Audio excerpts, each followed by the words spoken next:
السلام علیکم ورحمۃ اللہ۔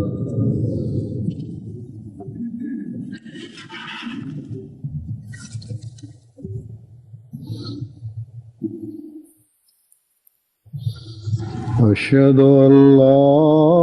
الہ الا اللہ وحدہ لا شریک لہ وأشهد أن محمدًا عبده ورسوله أما بعد فأعوذ بالله من الشيطان الرجيم بسم الله الرحمن الرحيم الحمد لله رب العالمين الرحمن الرحيم مالك يوم الدين إياك نعبد وإياك نستعين اهدنا الصراط المستقيم صراط الذين أنعمت عليهم غير المغضوب عليهم ولا الضالين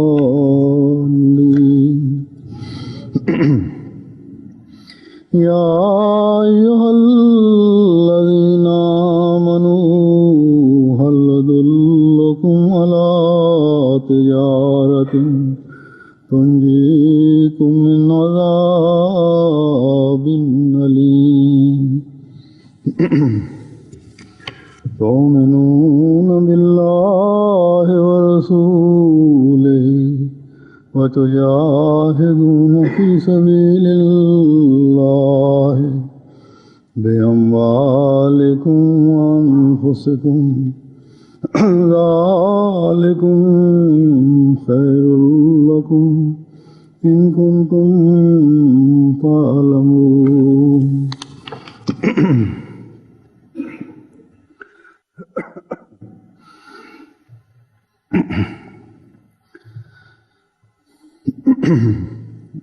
آپ میں سے جو یہاں اس ملک میں آباد ہیں بہت سے ایسے ہیں، بلکہ شاید چند ایک کے سوا اکثریت ایسوں کی ہے جن کے باپ دادا کو، بزرگوں کو اللہ تعالیٰ نے احمدیت قبول کرنے کی توفیق عطا فرمائی۔ ان کی نیکیوں کے سبب ان کو حضرت مسیح موعود علیہ الصلوۃ والسلام کو ماننے کی توفیق عطا فرمائی۔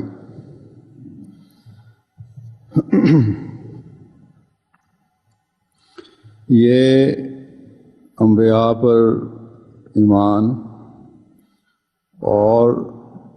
اللہ تعالیٰ کے حکموں پر عمل کرنا بھی اللہ تعالیٰ کے فضل سے ہوتا ہے۔ اللہ تعالیٰ کفر کی حالت میں بھی کی گئی نیکیوں کو کبھی ضائع نہیں کرتا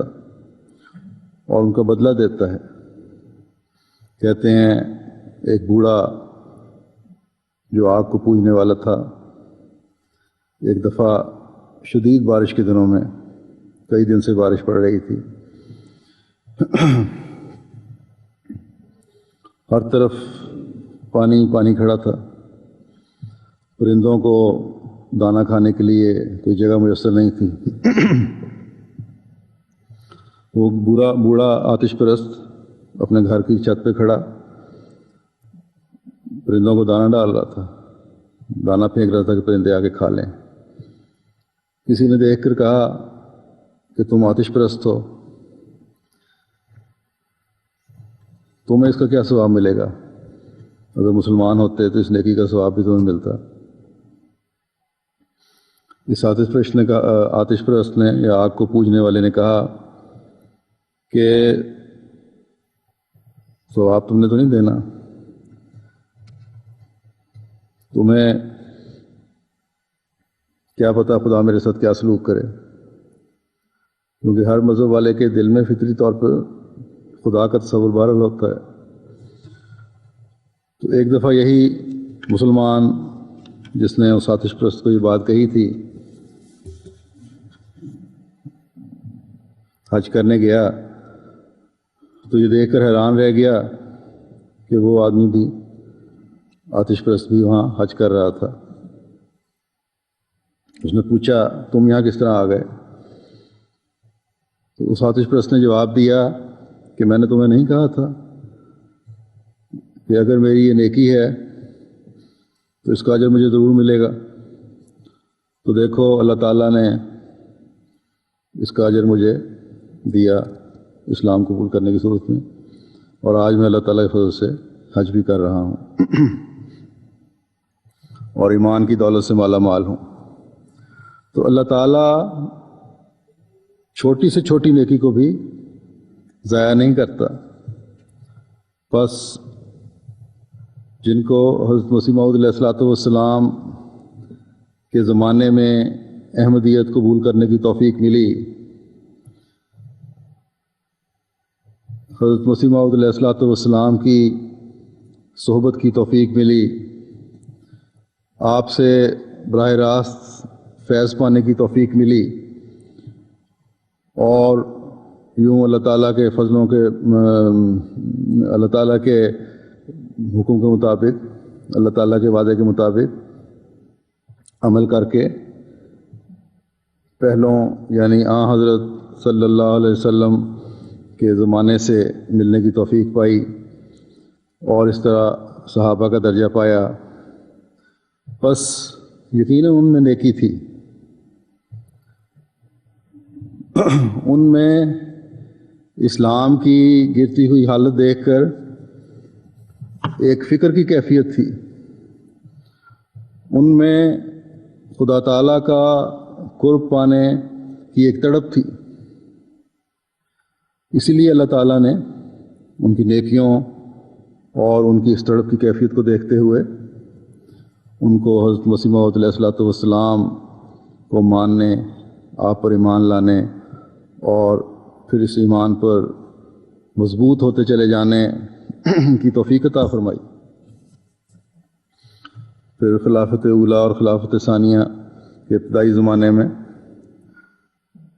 آپ میں سے بعض کے باپ دادا نے، بزرگوں نے بیعت کی، احمدیت قبول کی، اللہ تعالیٰ نے ان کو احمدیت قبول کرنے کی توفیق عطا فرمائی۔ بس ان بزرگوں نے ان نیکیوں کا صلہ پایا جو انہوں نے کبھی کی تھی پہلے، اور یقیناً انہوں نے یہ دعائیں بھی کی ہوں گی کہ ان کی اولادیں بھی اس نعمت سے فیض یاب ہوتی رہیں جو اللہ تعالیٰ نے انہیں عطا فرمائی ہے۔ حضرت مسیح موعود علیہ الصلوۃ والسلام کے زمانے میں آپ کے ماننے والوں کی معاشی حالت اتنی اچھی نہیں تھی،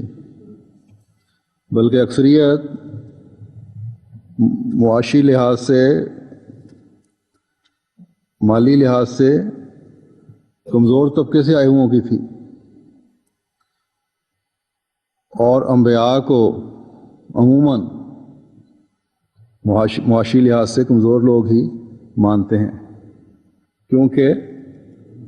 عموماً ان میں خوف خدا زیادہ ہوتا ہے۔ تو بہرحال بات ہو رہی تھی ان پہلے ایمان لانے والوں کی، جن کی آپ میں سے اکثریت اولادیں ہیں، آج ان مغربی ملکوں میں آ کر آپ کے معاشی حالات پہلے سے بہت بہتر ہو گئے ہیں، لیکن ان معاشی حالات کی بہتری یا آپ کے کاروباروں یا کام میں زیادتی آپ کو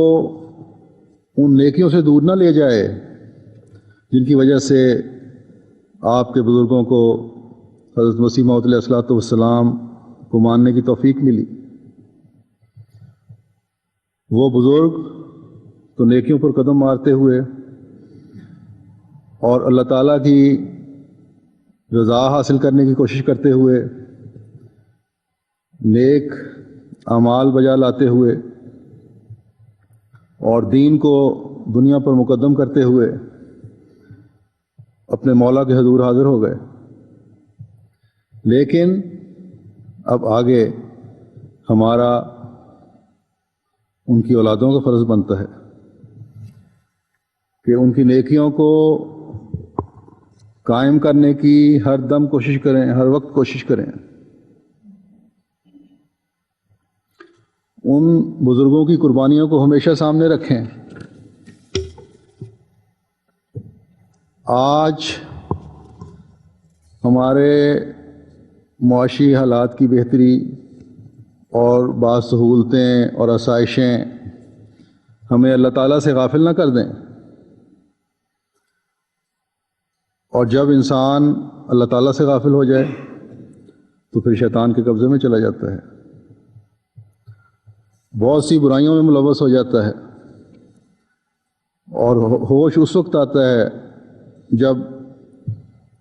انتہائی ضلالت کے گڑھے میں، گمراہی کے گڑھے میں پڑے ہوتے ہیں، اولاد برباد ہو رہی ہوتی ہے، اس وقت خیال آتا ہے کہ ہم سے بڑی غلطی ہوئی، ہم دنیا داری میں پڑھ کر دین کو بھول گئے، اپنے خدا کو بھول گئے، اس کے حضور جھکنے کے بجائے ہم نے اپنے کاموں اپنے کاروباروں، اپنی نوکریوں کو زیادہ اہمیت دی،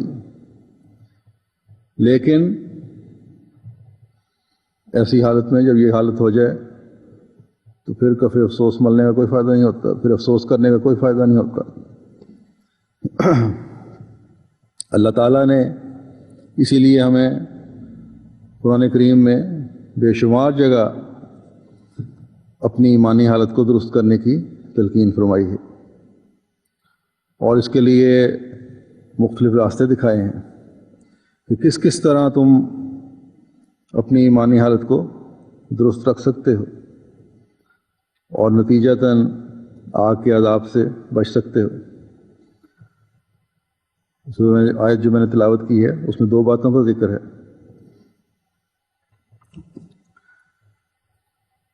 تو فرمایا کہ ایمان لانے والوں کو فرمایا ہے ان آیات میں، ایمان لانے کے بعد کہ تمہاری یہ حالت نہ ہو جائے کہ پھر تم آگ کے گڑھے میں چلے جاؤ، اور اس سے بچنے کے لیے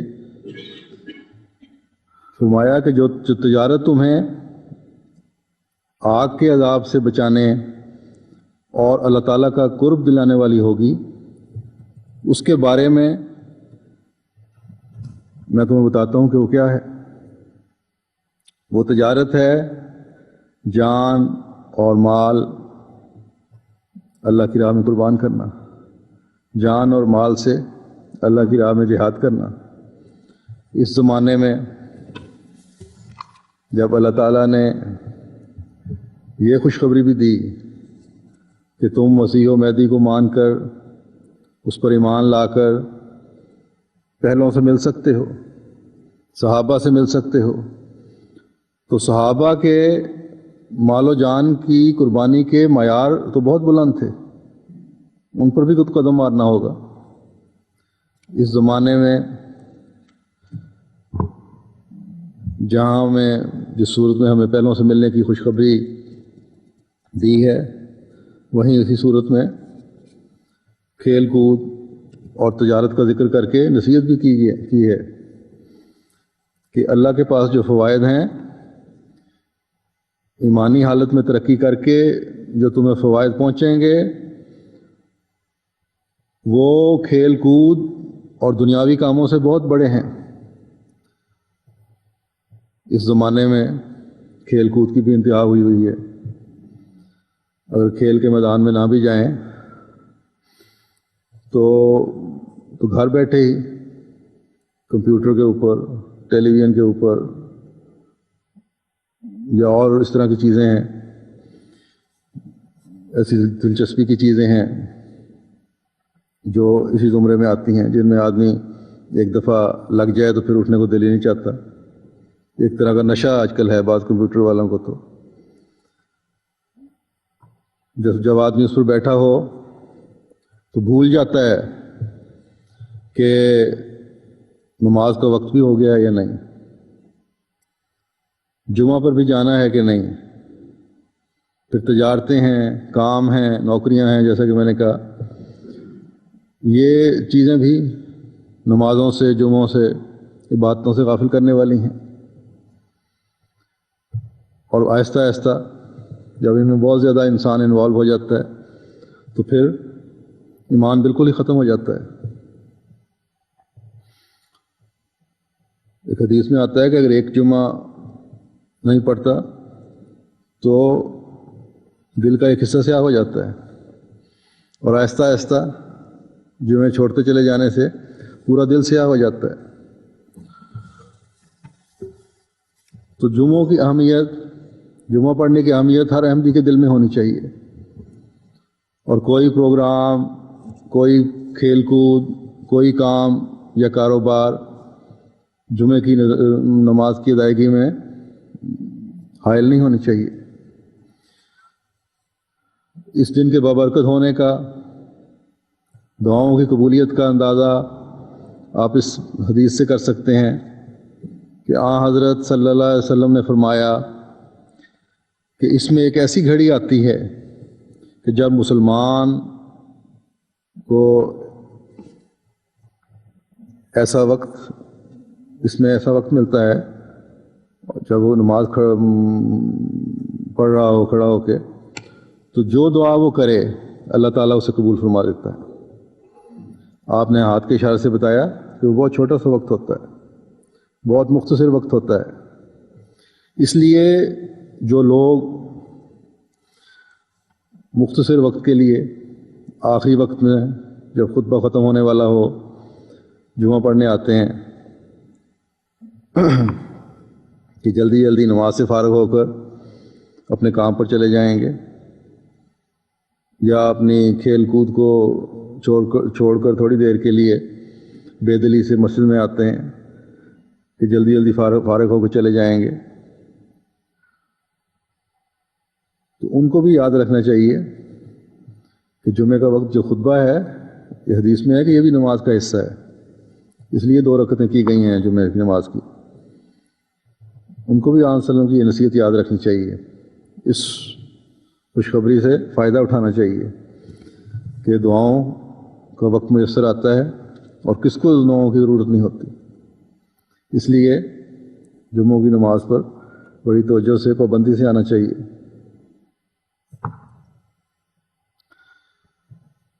تبھی تو اس پابندی سے آئیں گے، اس کوشش سے آئیں گے تو اس کے ساتھ اللہ تعالیٰ کی رضا بھی حاصل کر رہے ہوں گے، دعائیں بھی آپ کی قبولیت کا شرف پا رہی ہوں گی، اور دنیاوی فوائد بھی حاصل ہو رہے ہوں گے آپ کو۔ بس ہر احمدی کو یہ پیش نظر رکھنا چاہیے کہ جو فرائض اللہ تعالیٰ نے مقرر کیے ہیں ان کو ادا کرنے کی کوشش کرے۔ آج کل نفس کا جہاد یہی ہے کہ دنیاوی فوائد بھی اگر ہو رہے ہوں تو یاد رکھو کہ یہ عارضی فوائد ہیں، اس لیے دین کی خاطر ان عارضی فوائد کی پرواہ نہیں کرنی۔ پھر نفس کے جہاد میں تمام قسم کی برائیوں کو چھوڑنے کا جہاد ہے، حقوق العباد ادا کرنے کے لیے جہاد ہے۔ تب کہا جا سکتا ہے کہ ہم ایمان لانے والے ہیں، ہم اس زمانے کے امام کو ماننے والے ہیں۔ عہد تو ہم یہ کرتے ہیں کہ اے مسیح موعود علیہ السلام، تیری جماعت میں شامل ہونے کے بعد خدا کو حاضر ناظر جان کر یہ عہد کرتے ہیں کہ دین کو دنیا پر مقدم رکھیں گے، لیکن ہمارے عمل اس کے الٹ ہوں۔ ہماری برادریاں، ہماری رشتہ داریاں، ہماری دوستیاں ہم پر جماعتی وقار سے زیادہ حاوی ہو جائیں، ہماری انائیں جماعتی عزت پر حاوی ہو جائیں۔ اگر یہ باتیں ہم میں ہیں تو یہ سب دعوے اور یہ سب عہد جھوٹے ہیں۔ بس ہر احمدی گہرائی میں جا کر اپنا جائزہ لے کہ کیا وہ اپنی جان اللہ کی راہ میں قربان کرنے کے لیے تیار ہے، اور فی زمانہ اپنی جان قربان کرنے کا مطلب اپنے نفس کی قربانی ہے، اور نفس کی قربانی جماعت کا وقار قائم کرنے کے لیے بھی دینی ہوگی، اور دوسروں کے حقوق ادا کرنے کے لیے بھی دینی ہوگی، جھوٹی اناؤں اور عزتوں کو ختم کرنے کے لیے بھی دینی ہوگی۔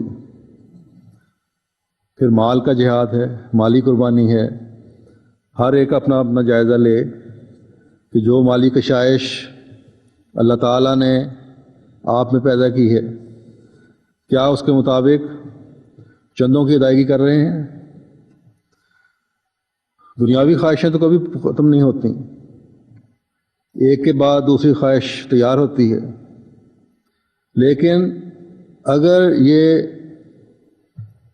ہر احمدی، کمانے والا احمدی اپنے اوپر فرض کر لے کہ میری آمد کا 16واں حصہ میرا نہیں ہے بلکہ جماعت کا ہے، اور اللہ تعالیٰ کی خاطر میں نے جماعت کو دینا ہے، تو مجھے یقین ہے کہ آپ کے بجٹ بھی یہاں کئی گنا بڑھ سکتے ہیں۔ الحمدللہ کہ وصیت کرنے کی تاریخ کے بعد سے آپ کے موسی صاحبان کی تعداد میں اضافہ ہوا ہے 4 گنا، تقریباً 12 سے 44 ہو گئے ہیں. چھوٹی سی جماعت ہے، وہ اتنی چھوٹی بھی نہیں، ابھی بہت گنجائش باقی ہے. لیکن میرا خیال ہے کہ یہ اضافہ بھی بالکل نوجوانوں اور عورتوں کی وجہ سے ہوا ہے. جب جائزہ لیا جائے گا، ابھی تو میں نے جائزہ نہیں لیا، پتہ لگ جائے گی صورتحال کیا ہے، تو بڑی عمر کے اور اچھا کمانے والے جو لوگ ہیں ان کو بھی وصیت کی طرف توجہ کرنی چاہیے. الحمدللہ کہ یہ بات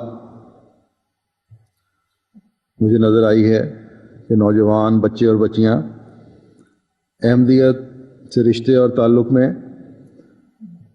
زیادہ بڑھ رہے ہیں. اللہ ان کے ایمان میں مزید ترقی دے. لیکن بعض دفعہ بعض بڑوں کی حرکتوں کی وجہ سے نوجوانوں کو ٹھوکر بھی لگ سکتی ہے. اس لیے نوجوانوں کے اس تعلق اور اخلاص میں بڑھنے کی وجہ سے جماعت کے بڑوں پر اور زیادہ ذمہ داریاں عائد ہوتی ہیں. ان کو اور زیادہ فکر سے اپنے نمونے قائم کرنے چاہیے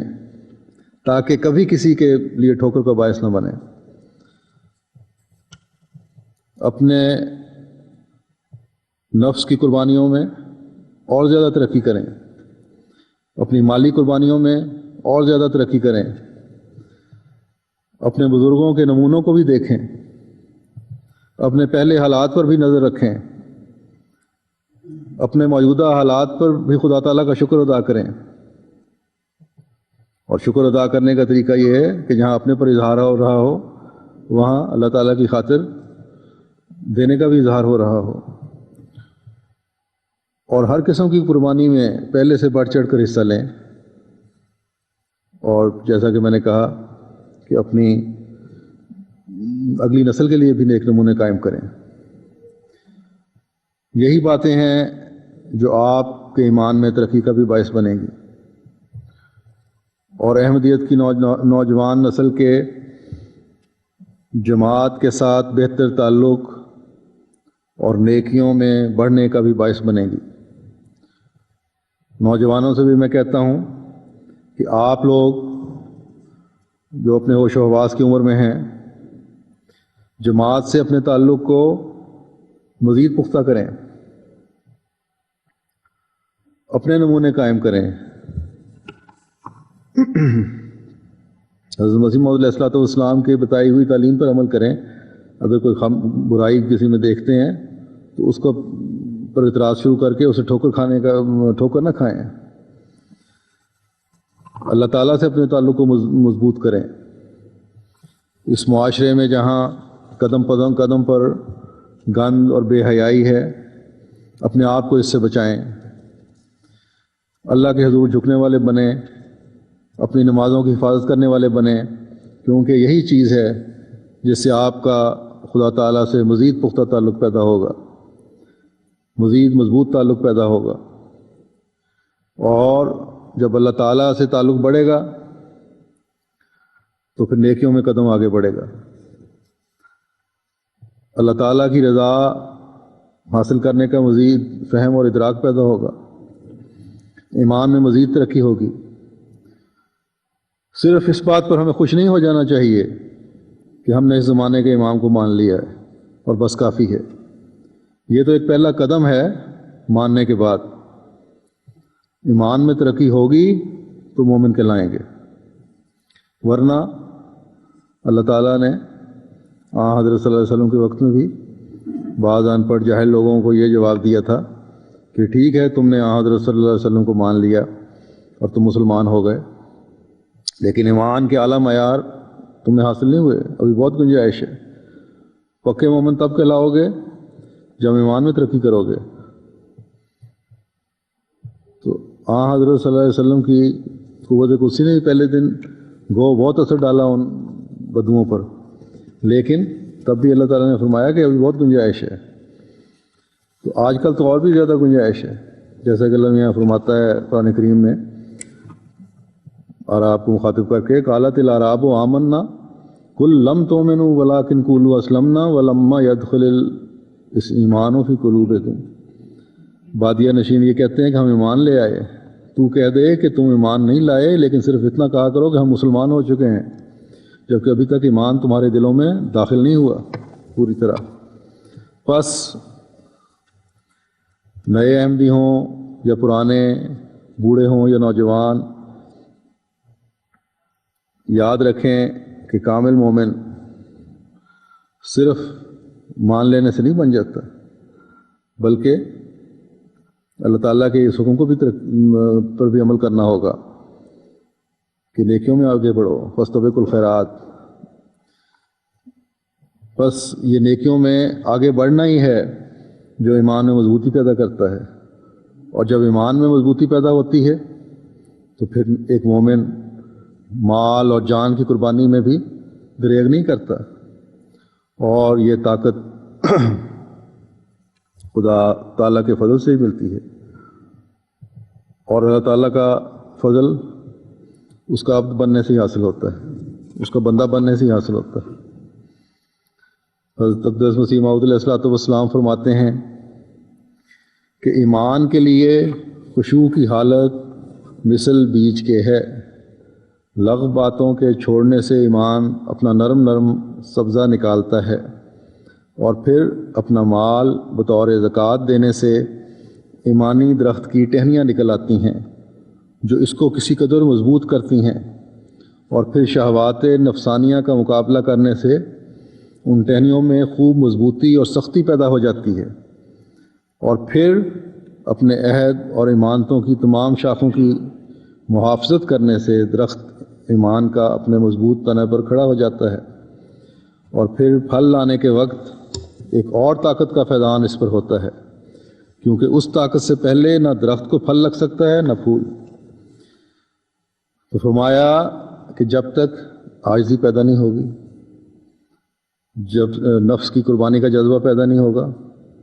اس وقت تک ایمان نہیں بڑھ سکتا. بس یہ عاجزی اور نفس کی قربانی ہے، تو پھر اگر پیدا ہو جائے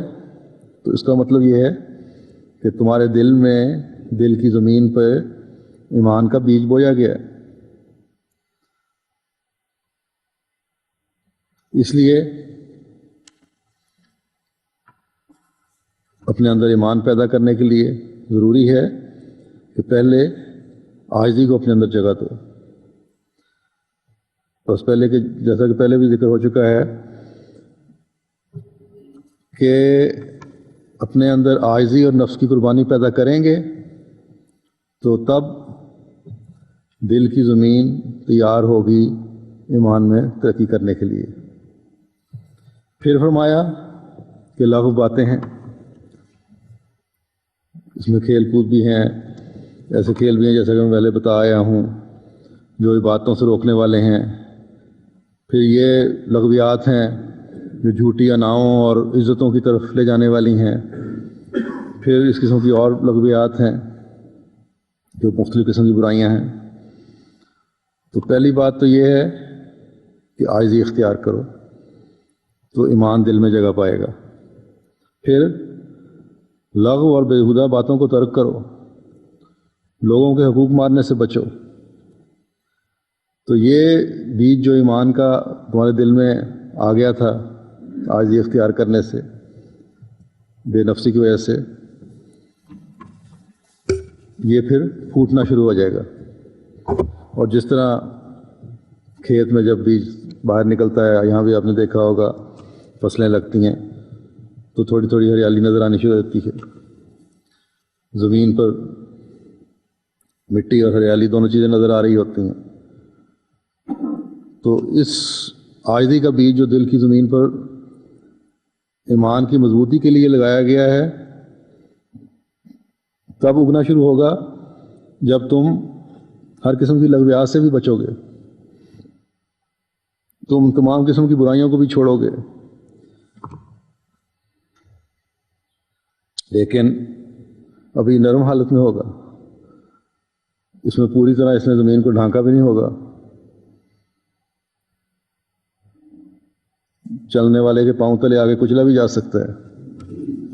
شیطان کے حملوں سے وہ کچلا بھی جا سکتا ہے، اپنی اناؤں اور جھوٹی غیرتوں کے نیچے کچلا جا سکتا ہے۔ پھر آگے فرمایا کہ جب زکوٰۃ دو گے، مالی قربانی کرو گے،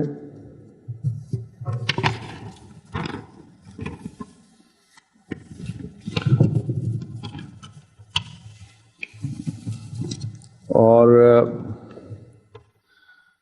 اپنے پاک مال سے، حلال ذریعے سے کمائی ہوئے مال سے زکوٰۃ دو گے، یہ نہیں کہ مالی دباؤ سے مجبور ہو کر شراب بیچنے یا دوسرے جس قسم کے کاروبار ہیں ان میں پڑ جاؤ۔ ایسے مال پر اگر تم چندہ دو گے تو اس سے مال پاک نہیں ہو سکتا۔ زکوٰۃ کا مطلب ہے کہ پاکیزہ مال، اور مال کو پاک کرنے کے لیے مال، تمہاری روحانیت کو پاک کرنے کے لیے مال کی قربانی۔ جیسا کہ بعض غیر احمدیوں میں رواج ہے، اپنے کاروبار ناجائز طور پر کرتے ہیں، لوگوں کو لوٹتے ہیں، اس کے بعد یا گھٹیا سودا بیچتے ہیں، کوالٹی اچھی نہیں ہوتی، یا شراب بیچنے والے ہیں، اور پھر حج پر جا کر یا تھوڑا بہت کہیں صدقہ ودقہ کر کے سمجھتے ہیں کہ بہت نیک کام کر لیا، اور اسی طرح پھر واپس آ کے دوبارہ وہی پرانی دھوکے شروع ہو جاتے ہیں۔ تو ایسے حج اور ایسے صدقے کوئی فائدہ نہیں دیتے جو مستقل صاف کرنے والے نہ ہوں، یا حرام ذریعے سے کمائے ہوئے مال سے ہوں، کیونکہ اللہ تعالیٰ کو تو پاک مال چاہیے تاکہ تمہارا تزکیہ ہو۔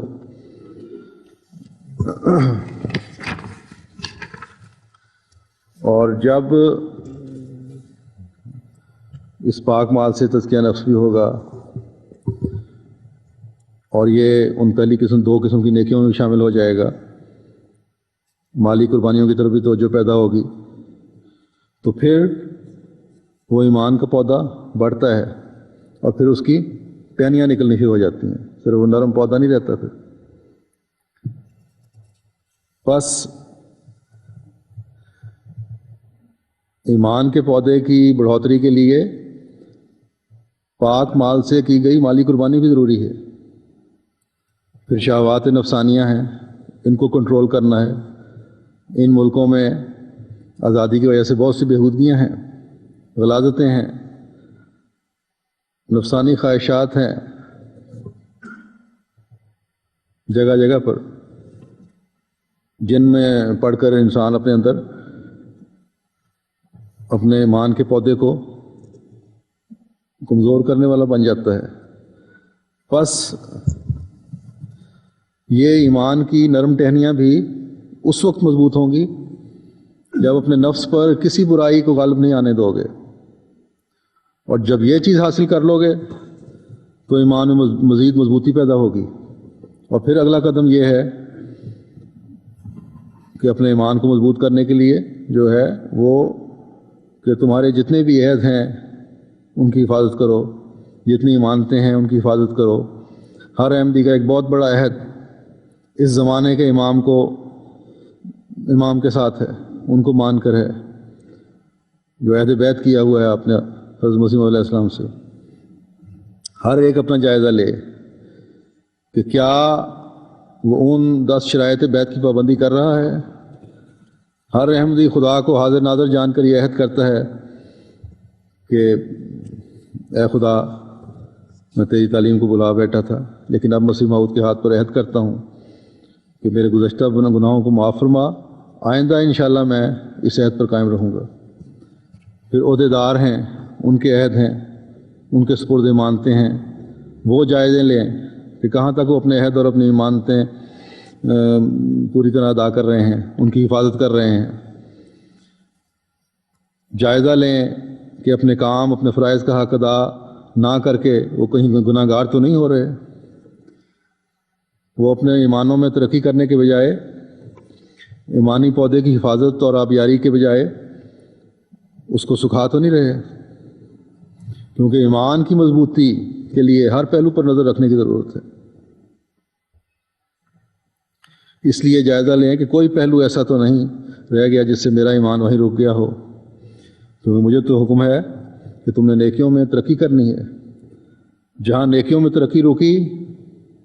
وہاں ایمان کی ترقی بھی رک جائے گی. غرض یہ عہد اور یہ امانتیں اس قدر ہیں کہ جس کی انتہا نہیں ہے. ایک عہد سے دوسرا عہد سامنے آتا چلا جاتا ہے، اور ایک امانت کی ادائیگی کے بعد دوسری امانت کی ادائیگی کی طرف توجہ پیدا ہوتی ہے، چاہے وہ ایک عام احمدی کی طرف سے ہو، عہدیداروں کی طرف سے ہو، یا کسی ذمہ وار کی طرف سے ہو. اور یہیں پر بس نہیں ہے، بلکہ یہ سب کچھ کرنے کے بعد جب تم نے ایمان کے درخت کو مضبوط کیا ہے، اس پر بھی ابھی پھل نہیں لگے گا جس سے تم بھی فیض پا سکو اور دوسرے بھی فیض اٹھائیں. اس کے لیے اور طاقتیں حاصل کرنے کی ضرورت ہے، اور اللہ تعالیٰ کے مزید فضلوں کو حاصل کرنے کی ضرورت ہے. غرض یہ ایک مسلسل عمل ہے جس کو تا زندگی جاری رکھنا ہوگا. اور جب ان نیکیوں میں اور ایمان کو مضبوط کرنے کی کوشش میں باقاعدگی آ جائے گی، پھر ایمان ایسی حالت میں پہنچ جائے گا کہ جب ہر فعل خود بخود خدا کی رضا حاصل کرنے والا فعل ہوگا، ہر فعل خدا کی خاطر کیا جانے والا فعل ہوگا. بس ہر احمدی کو اپنے ہر فعل سے خدا کی رضا کے حصول کی کوشش کرنی چاہیے. جب یہ صورت ہو جائے گی تو اپنے ماحول پر بھی آپ پہلے سے بہت بڑھ کر اثر انداز ہو رہے ہوں گے، اور احمدیت اور حقیقی اسلام کے پیغام کو لوگوں کی ہمدردی اور خدا کی رضا حاصل کرنے کے لیے پھیلا رہے ہوں گے. اللہ کرے کہ آپ اس طرف توجہ کریں، اپنی ایمانی حالت میں بھی ترقی کرنے والے ہوں، اور دنیا کو بھی احمدیت کی خوبصورت تعلیم سے آگاہ کرنے والے ہوں، اور آپ کی زندگی بھی پھل لانے والی زندگی بن جائے. حضرت اقدس مسیح موعود علیہ الصلوۃ والسلام فرماتے ہیں کہ خدا تعالیٰ نے جو اس جماعت کو بنانا چاہا ہے تو اس سے یہی غرض رکھی ہے کہ وہ حقیقی معرفت جو دنیا سے مفقود ہو گئی تھی، اور وہ حقیقی تقویٰ و طہارت جو اس زمانے میں پائے نہیں جاتے تھے، دوبارہ اسے قائم کرے. کہ اللہ تعالیٰ کی معرفت جو ختم ہو گئی دنیا میں دوبارہ لے کے آئے. پھر آپ فرماتے ہیں کہ سو اے وے تمام لوگو جو اپنے تئیں میری جماعت شمار کرتے ہو، جو اپنے آپ کو میری جماعت میں شامل سمجھتے ہو، آسمان پر تم اس وقت میری جماعت شمار کیے جاؤ گے جب سچ مچ تقویٰ کی راہوں پر قدم مارو گے. سو اپنی 5 وقتہ نمازوں کو ایسے خوف اور حضور سے ادا کرو کہ گویا تم خدا تعالیٰ کو دیکھتے ہو، اور اپنے روزوں کو خدا کے لیے صدق کے ساتھ پورے کرو. ہر ایک جو زکوٰۃ کے لائق ہے وہ زکوٰۃ دے، جس پر حج فرض ہو چکا ہے اس کو اور کوئی مانے نہیں وہ حج کرے. نیکی کو سنوار کر ادا کرو اور بدی کو بیزار ہو کر ترک کرو. یاد رکھو کوئی عمل خدا تعالیٰ تک نہیں پہنچتا جو تقویٰ سے خالی ہو. نیکی کے جو ادا کرنے کے لوازمات ہیں، باتیں ہیں، اس طرح پوری طرح ادا کرنی چاہیے، اور بدی سے بیزاری ہونی چاہیے، اس طرح توجہ ہی نہیں پیدا ہونی چاہیے. بس یہ تقویٰ ہی ہے جو ایمان کو بڑھاتا ہے. آپ لوگ ہمیشہ جیسا کہ میں نے کہا اپنے جائزے لیتے رہیں. اگر ہم خود ہی اپنے جائزے لیتے رہیں اور تقویٰ پر قدم مارتے ہوئے ہر یہ جائزے لیں گے تو کمزوریاں بھی سامنے آئیں گی اور اصلاح کی توفیق بھی ملے گی. اللہ ہم سب کو اپنی رضا حاصل کرنے والا بنائے، اور اس کی رضا حاصل کرتے ہوئے ہم نیکیوں میں قدم بڑھانے والے ہوں.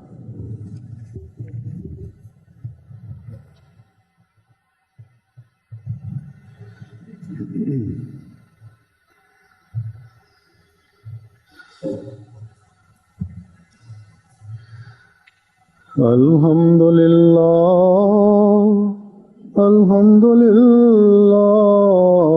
نحمده